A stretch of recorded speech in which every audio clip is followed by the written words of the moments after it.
In Ballyfermot, the Cherry Orchard Community Garden is a gem that has been in operation since 2009.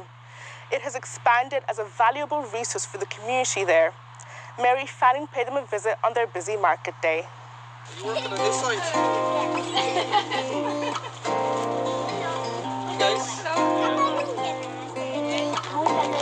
Thursday's market day at Cherry Orchard Community Garden is a huge draw for customers and for those who work at the 2-acre enterprise. It's a proud display of the wonderful vegetables and fruit they have grown, tended and produced. The garden is in the middle of a housing estate in Ballyfermot, nestled between Wheatfield Prison and the Cherry Orchard Equine Centre. An oasis of peace and productivity that has had constructive and positive influences on all who participate in this magnificent project, overseen by leashman Peter Lynch, the garden manager. It's a resource for the whole community, so we have allotments here. It's a social enterprise. We have it's available for people to come and volunteer, and we do training and we do workshops as well. Well, there's 7 polytunnels in total. The 4 polytunnels behind me were funded through the Making Cherry Orchard Better plan, which is funded by Dublin City Council and the Department of Rural and Community Development. And they really helped us to develop as a social enterprise, and so we can grow year-round salads. And those salads are now available in Super Value in Walkinstown, in Dublin Food Co-op, in the Green Kitchen Walkinstown, and our cherry tomatoes are available through Harvest Day. And we're hoping to develop the amount of crops that we have, and also to increase the amount of sales that we do each year. The garden has developed and improved immensely over the years. Volunteers and workers on the community work schemes have all helped with its growth and development. We get a lot of help from the TOOS programme, which is run by Ballyfermot Chapel as a partnership, and they provide a lot of the muscle on site here. So they do a lot of the hard work, and the volunteers do a lot of the they're self-directed, so they can decide the kind of work that they want to do themselves, and they also have a lot of input into planning what we're going to grow. It has transformed the garden from what was a kind of a rough space maybe a few years ago, and you can see now it's a lot more there's a lot more care gone into it, and there's a lot of crops growing, and that takes a lot of effort. So there's a lot of weeding goes on, a lot of watering, even at the weekends we have people in watering. And it really wouldn't happen without the efforts of the volunteers and of the TOOS workers as well, because there's a lot of work goes into it. It's lovely on a day like today when it's sunny to see the garden, and it looks great. But we're here in January and February as well, when it's very cold and windy. Everyone thrives at the Cherry Orchard Garden, and there's a great buzz on market day with the most delicious vegetables on sale. And they come from near and far to buy the produce. I saw it up on Facebook, so I came down one day just to have a look, and so then I got hooked then, so I come down whenever I can. We live in an apartment. We don't have a small balcony. We can go to the ground, open the door and let the kids play. You have to go, wherever you want to go, you have to prepare yourself to go outside. So it's actually a nice escape.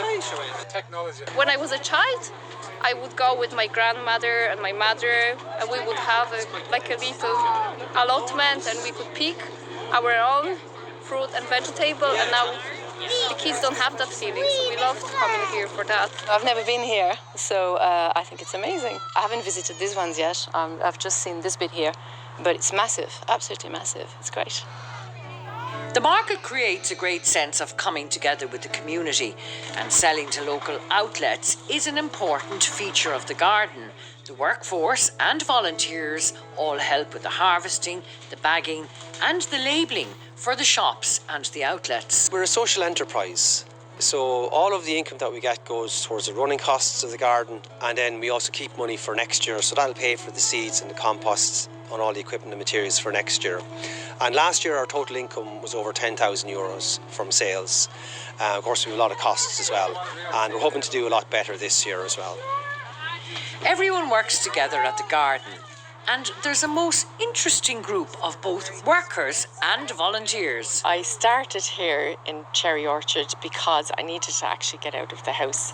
I did my zoology degree in Trinity, and I got first class honours, and they gave me a research position, and I was doing really well at that, but then I became very unwell and had a point where I just couldn't go out of the house because I was so sick physically, and it was starting to affect my mental health as well. So I seen the gardens, and I have my own back garden. I love gardening, and I contacted Padder, and he said, come up, do whatever you can up here, like there's always a job, like, and they started me off doing propagating seeds. Sharon used her academic background to develop wildlife corridors to encourage biodiversity, and daughter Sive also became a helper. Sharon lost her mother Teresa Matthews during COVID, and it was Cherry Orchard that again gave her solace. This place has been just my rock and my garden.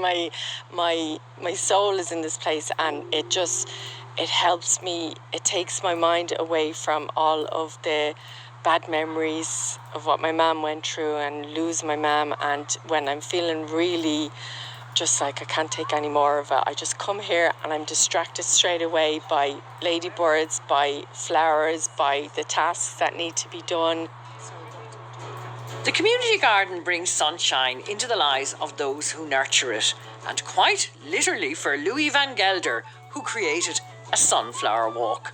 Well, sunflower walk was something that I created when I started here, because as you can see, you can walk down it now, but when I first started, you couldn't even see down to the end of the allotments down there. It was so overgrown with weeds. So I decided that I'd get the strimmer out and I would sort it out. And then I decided to bring some of my sunflower seeds, which are Russian and Spanish giants. And when we do have a look, you'll see some of the colours. Some of the colours are amazing. They're just starting to open now, but they just flourish out here. And for me, it was a great way of being able to be creative. Claire Lyons is studying horticulture, and she needed practical experience. I got in touch with Padder, kind of said I'm a level 5 horticulture student. I have a background, and my own background is actually in environmental conservation work, so I haven't a lot of practical fruit and veg growing experience, but I'm doing lots of courses. So Padder would be asking me, do you know what this problem is with their tomatoes? And if I don't know, which I wouldn't be qualified, you know what I mean, I haven't the experience now, but I certainly would say, oh, I can go and find out. So I'd ask the people who are doing the NOTS courses, NOTS.ie, their courses, and I'd be asking them, because they're experienced fruit and veg growers, do you know what this is and what can we do? And so at least I can go out and retrieve the information and bring it back. And I worked in environmental education as well, doing workshops. So I said to Padder, look, if you have groups coming in, and I've done a lot of workshop facilitation, so I can help out there as well. Just put me to work in any way I can be useful in the garden. That sharing of knowledge and respect for each other is very much part of the ethos of the garden, and one that has helped it develop and flourish. I think people are right to be proud of it, because it's a beautiful space, and it's like this because of all the effort that goes into it. So it's not like this without a lot of effort. And you can see that people take pride in their work. They are invested in it. Some people are expert gardeners. Some people here have PhDs. Some people are studying, and some people have no formal education. And we all work together, and the result is the garden that you can see here today. Fostering that enterprise and coming together of people is very much the ethos of the Ballyfermot Chapel Lizard Partnership. They fund the garden and say it makes the area a better place to live and work in. People coming together and working together, especially when they're volunteers or maybe people who are coming in on employment programs, they're coming together from different parts of the community, maybe different age groups. Older people tend to volunteer more, younger people are struggling to find employment opportunities in the situation that we're in. Intergenerational work and intergenerational skill sharing is absolutely fantastic. The garden is funded by the Making Cherry Orchard Better plan, and that was really one of the aspirations, bringing the community together in a variety of different ways, and the garden epitomises recognises that. It's in the heart of Cherry Orchard. It's not a classroom, it's not a bit of funding, it's seen by everybody who drives past, who walks past. It is fundamental to what we're trying to achieve. Padder Lynch and his team have achieved in a most holistic and practical way, and they see a very bright future ahead.